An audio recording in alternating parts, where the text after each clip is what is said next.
Holy Bible. Romans, chapter 3. The Epistle of Paul the Apostle. To the Romans.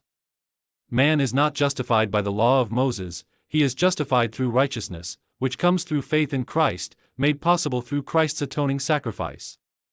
Chapter 3. What advantage then hath the Jew? Or what profit is there of circumcision? Much every way, chiefly, because that unto them were committed the oracles of God. For what if some did not believe? Shall their unbelief make the faith of God without effect? God forbid, yea, let God be true, but every man a liar, as it is written, that thou mightest be justified in thy sayings, and mightest overcome when thou art judged. But if our unrighteousness commend the righteousness of God, what shall we say? Is God unrighteous who taketh vengeance? I speak as a man. God forbid, for then how shall God judge the world? For if the truth of God hath more abounded through my lie unto his glory, why yet am I also judged as a sinner? And not rather, as we be slanderously reported, and as some affirm that we say, let us do evil, that good may come? Whose damnation is just. What then? Are we better than they? No, in no wise, for we have before proved both Jews and Gentiles, that they are all under sin. As it is written, there is none righteous, no, not one. There is none that understandeth, there is none that seeketh after God. They are all gone out of the way, they are together become unprofitable, there is none that doeth good, no, not one. Their throat is an open sepulchre, with their tongues they have used deceit, the poison of asps is under their lips. Whose mouth is full of cursing and bitterness. Their feet are swift to shed blood. Destruction and misery are in their ways.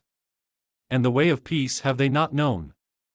There is no fear of God before their eyes.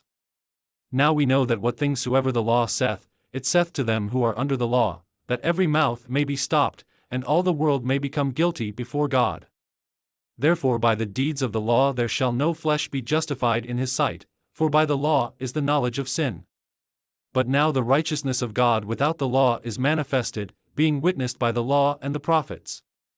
Even the righteousness of God which is by faith of Jesus Christ unto all and upon all them that believe, for there is no difference.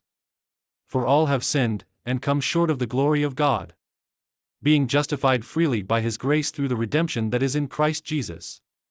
Whom God hath set forth to be a propitiation through faith in his blood, to declare his righteousness for the remission of sins that are past, through the forbearance of God. To declare, I say, at this time his righteousness, that he might be just, and the justifier of him which believeth in Jesus. Where is boasting then? It is excluded. By what law? Of works? Nay, but by the law of faith. Therefore we conclude that a man is justified by faith without the deeds of the law. Is he the God of the Jews only? Is he not also of the Gentiles? Yes, of the Gentiles also.